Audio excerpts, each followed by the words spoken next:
क्या आपको पता है ह्यूमन बॉडी में कितनी बोन्स होती हैं? 206। और बेबीज़ में कितनी होती हैं? 300।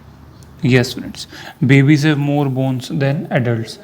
Hello friends, welcome to this new lesson. इस फैक्ट के साथ शुरू करते हैं हमारे क्वेश्चंस, फैक्ट्स जो रिलेटेड हैं साइंस से। तो पहला आपका फैक्ट है टेकोमीटर। टेकोमीटर क्या होता है आपको पता है? तो टेकोमीटर होता है एक इंस्ट्रूमेंट जिससे हम एरोप्लेन्स और मोटर बोट्स में जो स्पीड होती है उसको मेजर करते हैं। ठीक है, टेकोमीटर बेसिकली जो डिस्क और डिस्क होती है उसकी रोटेशन की स्पीड को मेजर करता है और उससे हम जो है जो एरोप्लेन की स्पीड को मेजर कर सकते हैं। ठीक है, हमारा सेकंड फैक्ट देखते हैं कि नियर साइटेडनेस को और क्या कहते हैं। तो नियर साइटेडनेस को फ्रेंड्स कहते हैं मायोपिया। नियर साइटेडनेस को मायोपिया भी कहते हैं। इस डिजीज़ में जो आई की डिजीज़ होती है, आँख की डिजीज़ होती है, उसमें आप पास का देख सकते हो पर दूर का नहीं देख सकते, और इसको करेक्ट करने के लिए हमको कनकेव लेंस लगानी होती है। इसी तरह से होती है हाइपरमेट्रोपिया। हाइपरमेट्रोपिया को हम और कहते हैं लॉन्ग साइटेडनेस। इसमें हमको दूर का दिखता है पर पास का नहीं दिखता। आपने देखा होगा कि जो बच्चे बहुत ज़्यादा पढ़ाई करते हैं उनकी पास की नज़र तो अच्छी होती है because they are use to see near objects, but उनकी दूर की नज़र कमज़ोर हो जाती है। ठीक है, तो सबसे अच्छा तरीका करेक्ट करने का यही है कि आप विजन को पास दूर हर तरह से यूज़ करें। नेक्स्ट है हमारा फैक्ट, जो ट्रैंकुलाइजर्स होते हैं वो क्या होते हैं। देखो फ्रेंड्स, एंग्जाइटी, स्ट्रेस, डिप्रेशन में जो दवाइयाँ ली जाती हैं वो होती हैं ट्रैंकुलाइज़र। ठीक है, और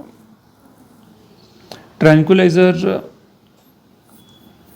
ब्रेन की एक्टिविटी को कम कर देते हैं, जिससे हमको एग्जाइटी है, जो स्ट्रेस होता है, पेन होता है, वो कम होता है। ठीक है, आप कोई भी एक ट्रैंकुलाइज़र का नाम कमेंट में मेंशन करें। जब एक पानी होता है डैम में, अगला फैक्ट है हमारा कि जब पानी होता है डैम में, उस डैम के पानी के अंदर कौन सी एनर्जी होती है। तो फ्रेंड्स उसके अंदर होती है पोटेंशियल एनर्जी। देखो क्या होता है कि डैम, जैसे सपोज किसी डैम में छेद हो गया, ठीक है, गॉड फॉरबिड किसी डैम में छेद हो गया, तो पानी एकदम से बहने लग जाएगा। तो वो एनर्जी कहाँ से आई?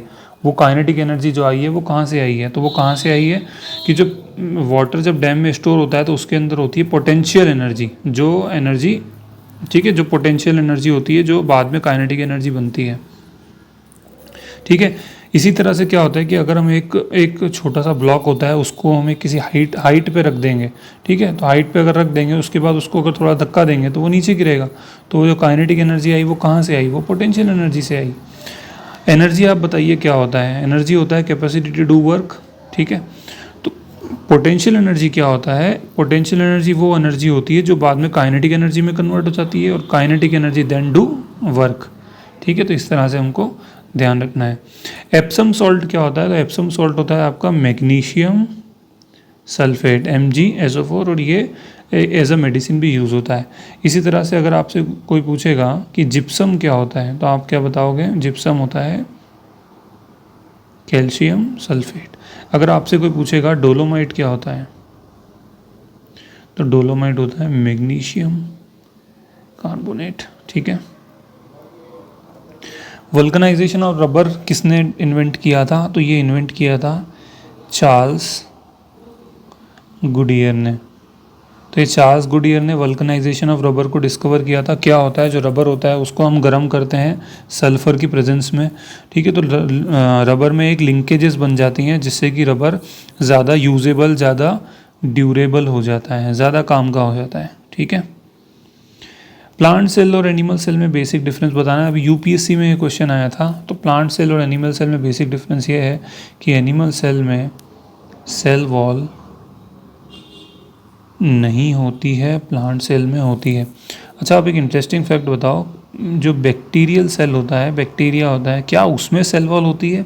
यस, बैक्टीरियल सेल में सेल वॉल होती है। ये प्रोकैरियोट्स होते हैं।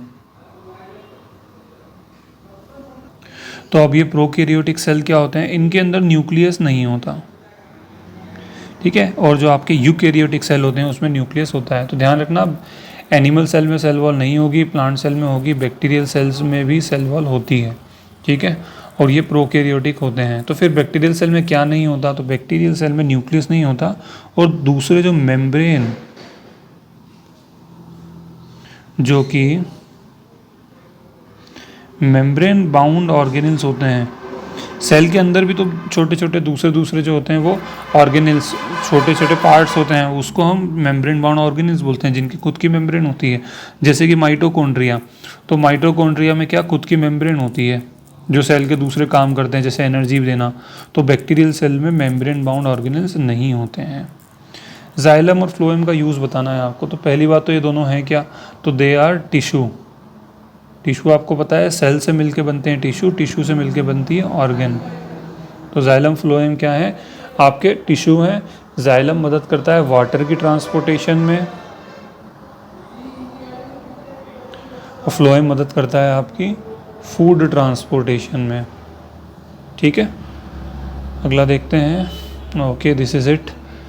Thank you friends, thank you so much. Please comment में मेंशन करें आपको ये नया तरीका क्वेश्चन फैक्ट डिस्कस करने का कैसा लगा, so that we can continue or discontinue it. Thank you so much.